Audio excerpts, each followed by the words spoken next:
Hello everyone and welcome to our session today. I'm excited to introduce you to our topic, which is focused on your student's book, page 186. We'll be exploring Mega Goal 1.2, Unit 12, titled What They Said. We'll be diving into language in context and engaging in some conversations related to this theme. Over the next few moments, I'll give you a quick overview of what we'll cover so you know what to expect. Let's get started and make this a productive and interesting session. Today, I want to talk about some of the major issues that our planet is facing. First up is illegal hunting, which is a serious problem because it threatens the survival of many species and disrupts ecosystems.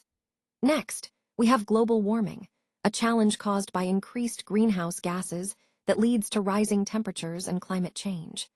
Then there's deforestation, which not only destroys habitats, but also affects our planet's ability to absorb carbon dioxide. Pollution is another critical issue, impacting our air, water, and soil, and posing health risks to all living beings. These are just a few examples of global issues that highlight the urgent need for us to take action. They remind us that our environment is interconnected, and addressing these problems is essential for the future of our planet. We should stop destroying our planet because it's the only home we have. Our Earth provides us with everything we need: air, water, food, and a place to live. It's easy to forget how fragile and precious this home truly is. So what should we do? Well, we need to take action, reduce pollution, conserve resources, and protect natural habitats. But why is this so important? Because if we don't, we risk damaging the very environment that sustains us. Our choices today will shape the future of our planet and the well-being of generations to come. It's a shared responsibility, and it starts with awareness and action. Let's take a closer look at language in context, focusing on reported speech and direct speech. Reported speech is how we convey what someone else has said, but usually in a different way than they originally expressed it. It's useful for summarizing or relaying conversations, especially when we don't need the exact words. On the other hand, direct speech involves quoting the exact words spoken, often enclosed in quotation marks. This form is great for capturing the speaker's original tone and emphasis. Understanding the difference between these two is essential, because it helps us choose the right style depending on what we want to communicate. In the context of our overall theme, mastering reported and direct speech improves our ability to narrate, report, and interpret conversations accurately. So, whether you're writing a report or quoting someone directly, knowing when and how to use each form makes your communication clearer and more effective. When we talk about global issues, we're referring to challenges that affect the entire world, like climate change, poverty, and inequality. These problems are interconnected and require a collective effort to address. Reporting these issues often involves sharing information from different sources, and that's where reported speech comes into play. For example, when a scientist explains the impact of rising temperatures, they might say, "The data shows that global temperatures are increasing at an alarming rate." This is reported speech because you're conveying what someone else has said. On the other hand, direct speech involves quoting someone exactly as they said it, like, "We need immediate action," the president stated. Recognizing the difference between reported and direct speech is important because it helps us understand the context and credibility of the information. Throughout this presentation, we'll see how these forms of speech are used to communicate global issues effectively. Connecting these concepts to our overall theme highlights how accurate reporting and clear communication are vital in raising awareness and fostering solutions for these pressing problems. Let's talk about James Hasten for a moment. He made a pretty significant statement about global warming. He said that it wasn't just a prediction or something that might happen in the future. It's actually happening right now. This is an important point because it shifts the conversation from speculation to reality. Hasten's perspective emphasizes that global warming is a current, ongoing issue, not just a distant concern. This ties into our overall theme of understanding the urgency of climate change and recognizing that immediate action is needed. His belief highlights the importance of paying attention to scientific evidence and real-world changes happening around us. Stephen Gilbolt emphasized a really urgent point today. That time is running out to effectively address climate change. This isn't just a vague warning. It highlights the critical need for immediate action. As we look at the overall theme of this presentation, it's clear that the window for making meaningful change is shrinking rapidly. We can't afford to delay any longer, because every moment we wait, the impacts of climate change become even more severe. Gilbolt's words serve as a wake-up call, reminding us that our actions today are crucial for shaping a sustainable future. Sir David Attenborough, a renowned natural historian, once pointed out that human beings have essentially overrun the world. What he means is that our impact on the planet has grown exponentially, often beyond what the environment can sustain. This overreach is leading us toward potential disaster, affecting ecosystems, climate, and biodiversity. It's a stark reminder that our actions, like deforestation, pollution, and overconsumption, are pushing the planet to its limits. Throughout this presentation, we've seen how interconnected these issues are, and Attenborough's words underscore the urgency of taking meaningful action. We need to recognize that our survival depends on respecting and restoring the natural balance of our world. They said that climate change was causing the polar ice caps to melt. This is a common assertion, and it's important to understand what it really means. The polar ice caps, which are made up of vast amounts of ice covering the Arctic and Antarctic regions, are indeed affected by rising global temperatures. As temperatures increase, the ice begins to melt at a faster rate. This melting contributes to rising sea levels and has significant impacts on global climate patterns. It's a clear example of how our changing climate directly influences the natural world. Throughout this presentation, we've been discussing the interconnectedness of climate systems, and this is a key point. What happens at the poles echoes around the entire planet. Recognizing this helps us understand the urgency of addressing climate change.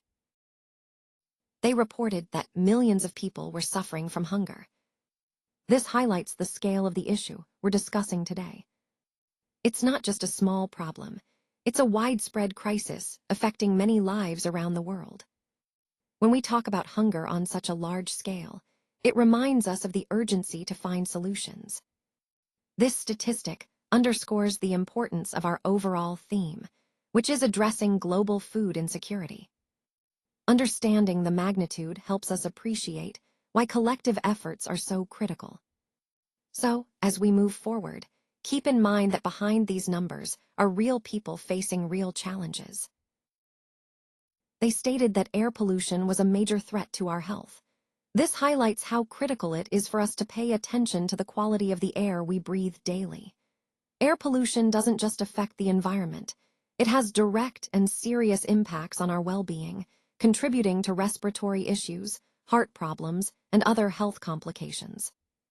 Recognizing this threat emphasizes the importance of taking action, whether through policy changes, personal habits, or community efforts, to reduce pollution and protect public health. This point ties back to our overall theme of environmental responsibility and the urgent need for sustainable practices. They mentioned that deforestation was destroying our forests. This is a critical point because it highlights one of the major threats to our environment. When we talk about deforestation, we're referring to the large-scale removal of trees, often to make way for agriculture, urban development, or logging. And this process has serious consequences, including loss of biodiversity, disruption of ecosystems, and even climate change. It's important to understand that our forests are not just trees. They are vital to maintaining the balance of our planet. This point ties directly into the overall theme of our presentation, which is about the urgent need for sustainable practices to protect our natural resources. By addressing deforestation, we're taking a crucial step towards safeguarding our environment for future generations. Let's take a moment to focus on the theme of listening and how it relates to leadership. He said that he would raise unemployment, which is a significant point because it shows a disregard for the well-being of workers and the economy. It's important to consider how such statements reflect on a leader's priorities and their impact on the community. He also mentioned that he would ask his staff to wake him up at any time, even during meetings. This highlights a possible lack of respect for structured communication and the importance of being present and attentive during discussions. Finally, he said that people who couldn't read and write shouldn't be in school. This is a controversial statement that underscores a dismissive attitude towards education and inclusion. Overall, these points remind us that effective leadership involves listening carefully, valuing everyone's input, and fostering an inclusive environment. As we move forward in this presentation, keep in mind how a leader's words and listening habits can shape perceptions and outcomes. Let's talk about pronunciation today, specifically how the word that works in different parts of a sentence. When that is used as a pronoun, it tends to be stressed. This stress helps emphasize its role, making it clear which thing or person we're talking about. On the other hand, when that is connecting parts of a sentence, like in a relative clause, it's usually unstressed. It's more like a bridge smoothly linking ideas without drawing too much attention. Understanding this difference is key because it affects how natural and clear our speech sounds. Recognizing when to stress that versus when to let it be unstressed helps us sound more fluent and confident in English. This small shift in pronunciation can really make a difference in how our messages are received. Let's look at some common examples of telemarketing calls to understand how they operate. First, we have a scenario where a travel agency offers him a free ticket. This is a classic tactic used to grab attention and create interest. Next, there's the example of opening an account in a bank, which often involves persuasive communication to encourage a customer to sign up. Now you might wonder, what was Khalid's call about? It's important to identify the purpose behind such calls, whether it's to sell a product, gather information, or offer a service. Similarly, ask yourself, what is this conversation about? Recognizing the main topic helps in understanding the intent behind the call. Most of these calls are part of telemarketing strategies, which aim to promote products or services directly to potential customers. For instance, what was Faisal's call about? As we examine the conversation, notice how Faisal's responses and the underlined parts highlight the key points the caller is trying to communicate. By paying attention to these details, we can better understand how telemarketing calls are structured and how they influence the listener. This understanding is crucial in recognizing persuasive techniques and ensuring we respond appropriately in our own professional interactions. Let's take a moment to focus on telemarketing. Now, you might be wondering, what exactly does that mean? Well, it's the activity of selling a product or service by phone. So, essentially, telemarketing involves reaching out directly to potential customers through phone calls, aiming to promote or sell something. This method can be very effective because it allows for direct communication, personalized interaction, and immediate feedback. As we explore different sales strategies, understanding telemarketing is key because it highlights how companies can connect with customers in a more direct and engaging way. It's a vital part of many sales approaches, especially when personal touch and quick communication are important.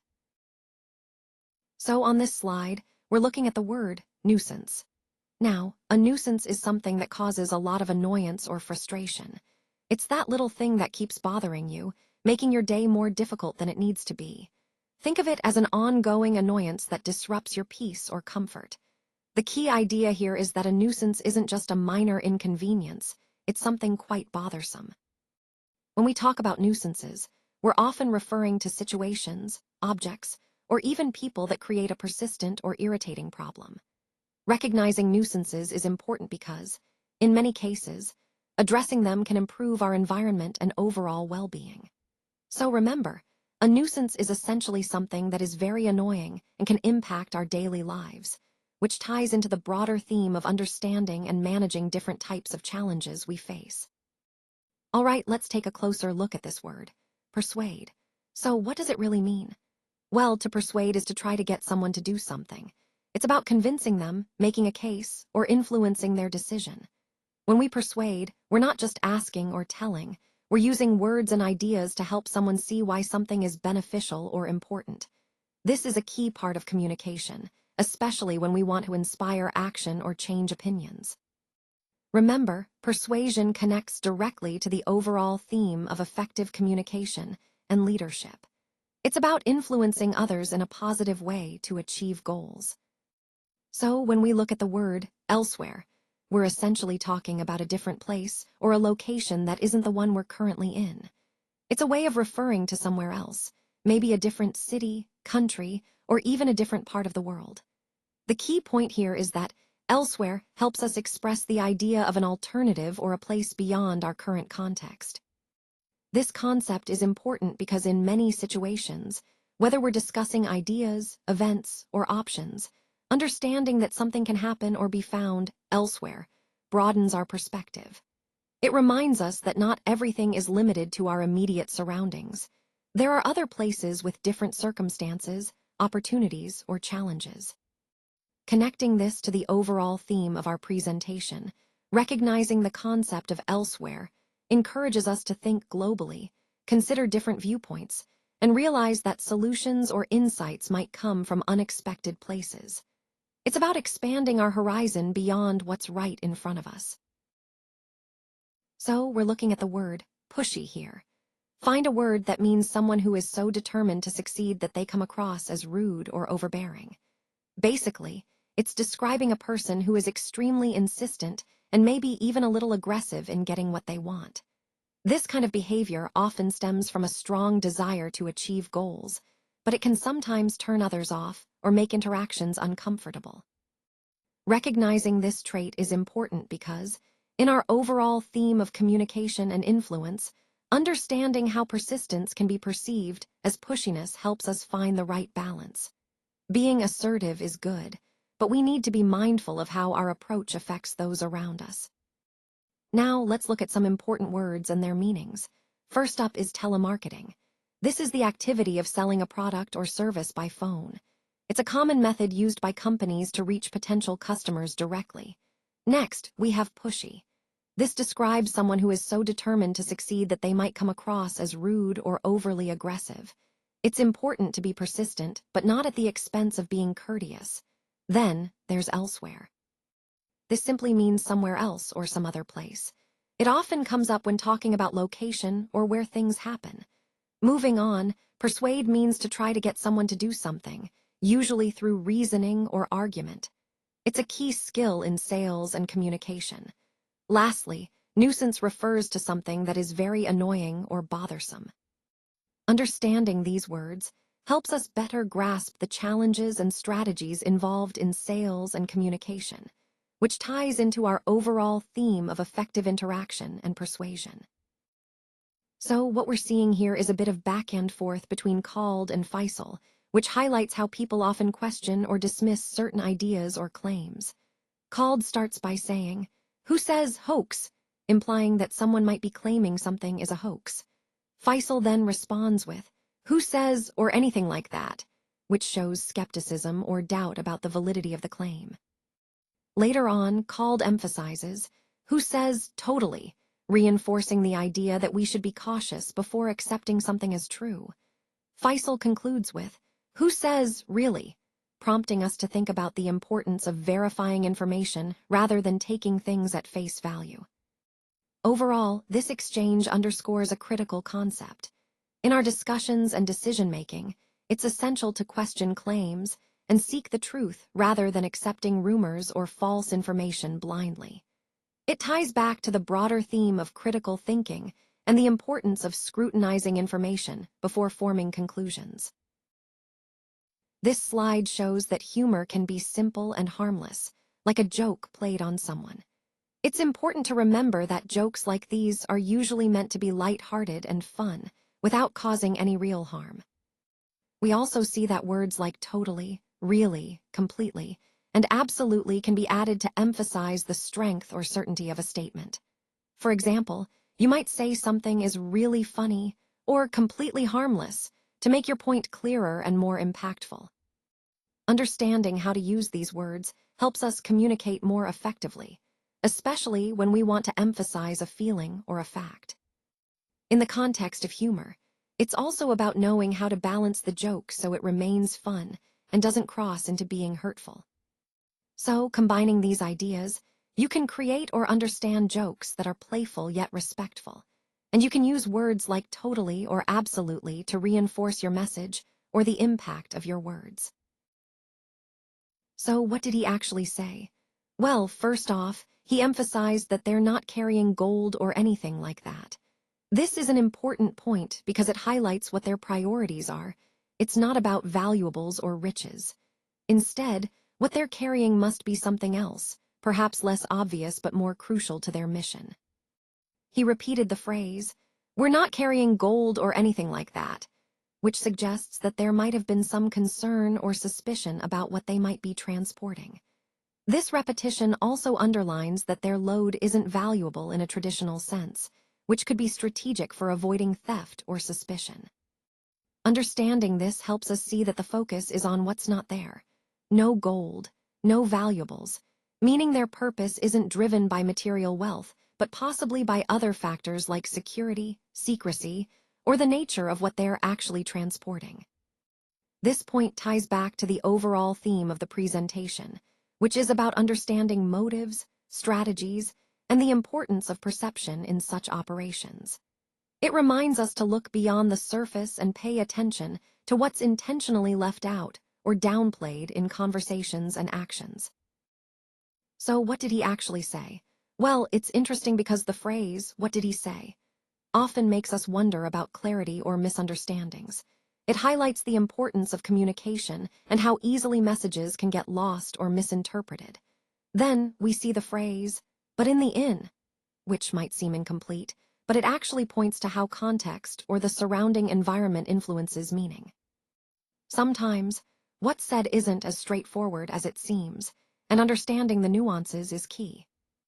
Moving on, "but in the end," emphasizes that, despite all the complexities or ambiguities along the way, ultimately, the core message or truth emerges.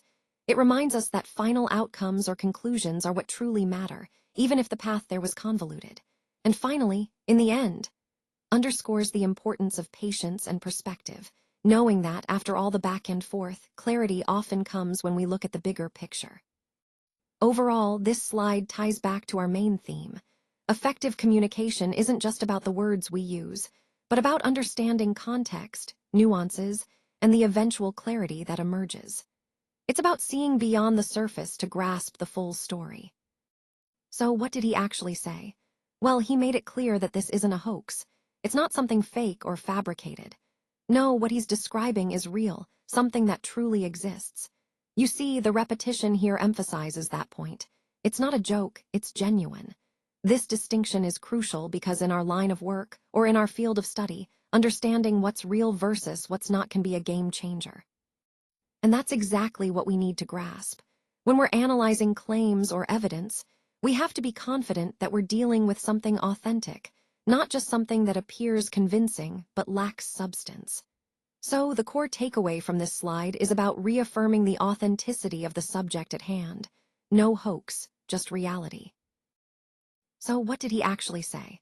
Well, the key takeaway is the importance of agreement and alignment in communication. When someone says, "agree," or "totally agree," it shows they're on the same page and fully support what's being discussed. Now, notice the slight variations like "agreed" and "totally agrees."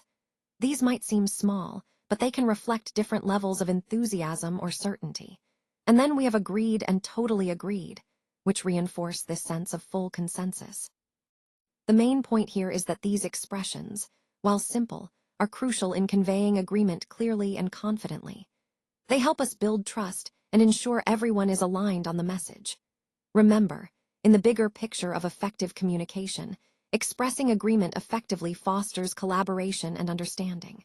So it's not just about the words, but about how they reinforce the overall theme of clarity and consensus in our interactions. So, as we see here, Called is faced with a pretty hefty expense just to join a club and go on a trip, which highlights how some offers can be costly and maybe not worth the price. On the other hand, there's the man who told Called he'd won a free trip to the Bahamas, an example of how tempting offers are often used to lure people in. Moving to Faisal, we notice he lost his patience and hung up, showing how frustrating these telemarketing calls can become. The man on the phone with Faisal was trying to persuade him to open a bank account, which is a common tactic used to attract new customers. And finally, Faisal and Khald are both complaining about telemarketers, which ties into the overall theme of how these intrusive calls can be irritating and sometimes even deceptive. This slide really emphasizes the importance of being cautious and aware of marketing tricks that can sometimes seem too good to be true.